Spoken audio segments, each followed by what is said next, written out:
This stop on the Mystery Trail is the historic city of Potosi, Bolivia, for a story of silver, slavery, devils and dynamite. At 13,420 feet, or 4,090 metres, Potosi is one of the highest cities in the world. The air is so thin here that we get short of breath just walking down the street. Locals and tourists alike are consuming coca leaves, which really does help with the symptoms of altitude. Looming over the rooftops is the Cerro Rico, or Rich Mountain, the world's largest silver deposit. During colonial times, this mountain produced an estimated 60% of the world's silver. Today, there were around 15,000 miners working this mountain. Outside the colonial city centre is the miners' market, where you can buy tools and equipment. It is also the routine for tourists to come here before visiting the mine, to purchase gifts for the miners. If you don't feel quite right about buying dynamite and almost pure alcohol as a gift, then you can always fall back on the coca leaves that miners chew throughout the day to keep hunger and exhaustion at bay. At the base of the mountain we pass a plant where the mined material is processed. Chemical baths are used to separate waste material, leaving a sandy substance containing the minerals.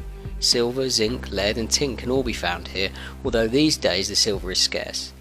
This substance is actually the final product as far as Potosi is concerned. There are no facilities here for further refinement, so it is shipped abroad and most of the profits go with it.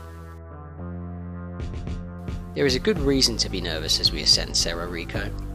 The mountain is particularly hollow, having been mined continuously since the 16th century. There are something like 600 mines and 100 kilometers of tunnels, but this is just an estimate. Part of the summit has already collapsed into itself, and it is surely only a matter of time before the rest of it follows. In fact, UNESCO plans to remove Potosi from its World Heritage List due to concerns about the mountain's stability. There is also its unsettling nickname, the mountain that eats men. Some estimates say it has consumed 8 million workers and slaves since operations began in the 1500s.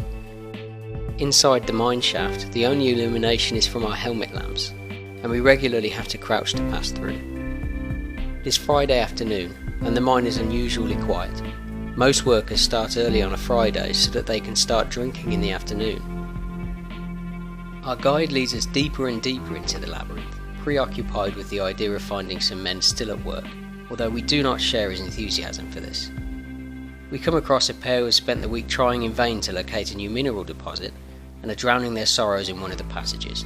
We sit down to join them. Apparently it's also bad luck to refuse when a miner offers you a drink. Before taking a sip, a few drops are always splashed on the ground for Pachamama, the earth goddess upon whose generosity we rely. The alcohol is strong stuff, but the taste isn't as bad as we expect. Quiet as it is down here, we still get to see a miner setting off dynamite. We watch as paper rolls are filled with a chemical powder used to increase the blasting power of the explosion. They're sealed and pushed into the hole with a long stick. The fuse is then attached to the dynamite, and that goes into the hole as well. It's tempting to run as the fuse is lit, although we've been told not to. Hearts racing, we turn a corner and climb a short way upwards, then sit down to wait. We have plenty of time, and yet the explosion is heard after only 3 minutes. The earth shakes, we survive. On our way out, we're introduced to El Tío, the devil god who rules the mines. His effigy can be found in all of the mines here, complete with giant male appendage. The miners leave him offerings of coca leaves, alcohol and cigarettes. In return, El Tío will protect and grant you what you need. El Tío looks appreciative. At the entrance to the tunnel, the afternoon sun is dazzling, and it's a relief to find ourselves back outside. But it's not yet time to leave.